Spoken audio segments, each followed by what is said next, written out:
écoutez, je suis un être privilégié d'être associé depuis, je crois, 2014, je pense, mon tout premier voyage avec l'agence Spirito. J'avais été jumelé avec une levée de fonds avec Radio Ville-Marie et on faisait une levée de fonds et la destination choisie, c'était Israël.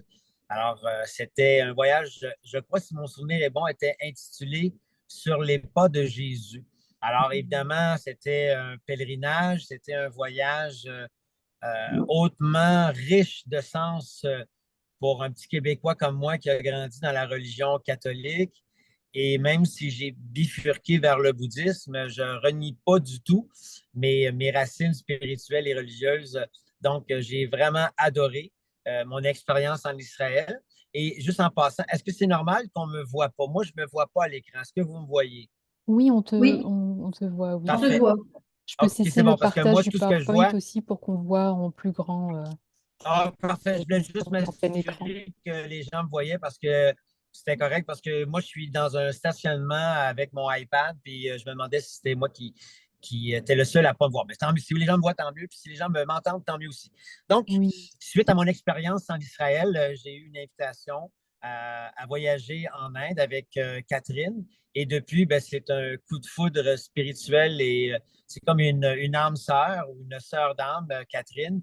Et depuis, on a fait l'Inde du Nord, on est allé au Japon et en Égypte ensemble. Puis c'est toujours un bonheur et un immense plaisir renouvelé de voyager avec Catherine. Et voyager en Inde, j'avais des petites craintes, des peurs, parce qu'évidemment, en bonne occidentale, on peut imaginer qu'on va côtoyer énormément de pauvreté, énormément de personnes qui vont mendier dans les rues, des gens qui sont parfois estropiés. Alors, tu sais, j'avais toute cette espèce d'a priori, malheureusement, qui pouvait peut-être me jouer des tours, même si j'avais voyagé au Népal, même si j'avais voyagé dans certains coins de pays dans le monde où on côtoie énormément de pauvreté. Mais il faudrait définir le mot pauvreté parce qu'on peut avoir une pauvreté matérielle et d'être riche de notre cœur. Et c'est ce qu'on a rencontré en Inde. Il y a énormément de gens qui partagent une toute autre richesse. Et voyager avec Catherine, c'est un peu comme voyager en se faisant prendre par la main par une grande sœur qui te guide et qui t'amène à ton rythme, à un rythme plus tranquille, plus paisible et sécurisant. Donc, pour moi, Catherine, c'est quelqu'un qui me prend par la main et qui prend le groupe aussi par la main et qui nous amène à vivre de grandes expériences de connexion avec soi et avec les autres. Et c'est ce qu'on a connu en Inde du Nord et ça s'est poursuivi en Égypte et au Japon. Donc, pour moi, l'Inde du Sud, ça sera un magnifique dessert que je vais développer pendant plus de 2 semaines avec Catherine et notre groupe.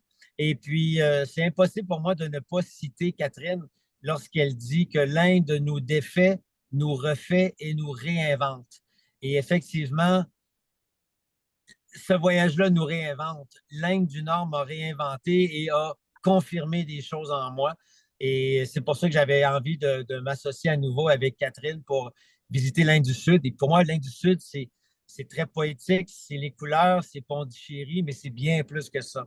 Donc, la meilleure personne pour vous parler de l'Inde, c'est Catherine, mais comme à chaque fois que je voyage avec elle, je dis toujours, ah ben moi, je suis le cube de service. Catherine, tu fais de moi ce que tu veux, tu m'amènes où tu veux, je vais t'accompagner, puis je vais me laisser bercer par toi comme je le fais à chaque voyage.